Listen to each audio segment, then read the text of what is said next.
করিশ্মা কাপুরের যদি এই গুণ না থাকতো তাহলে দাদু নাতনির দিকে তাকাতেনই না। জন্মের সময়ই এমন শর্ত রেখেছিলেন রাজ কাপুর। হিন্দি সিনেমা জগতের গঠনে রাজ কাপুর বিরাট ভূমিকা রেখেছেন। প্রবীণ অভিনেতা এবং চলচ্চিত্র নির্মাতা রাজ কাপুর তার কেরিয়ারে এমন আইকনিক চলচ্চিত্র তৈরি করেছেন যা আজও ভোলার নয়। একসময় রাজ কাপুর তার চলচ্চিত্রের পাশাপাশি তার ব্যক্তিগত জীবনের জন্য খবরে থাকতেন।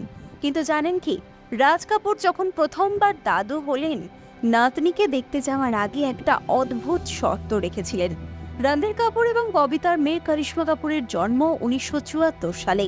পুরো কাপুর পরিবার তাকে দেখতে এলেও দাদু রাজ কাপুর হাসপাতালে আসেননি, এমনটাই জানিয়েছেন করিশ্মা কাপুরের মা ও রাজ কাপুরের পুত্রবধূ ববিতা। রাজ কাপুরের জীবনী দ্য ওয়ান অ্যান্ড অনলি শোম্যানে ববিতা কাপুর এই কথাই উল্লেখ করেছেন।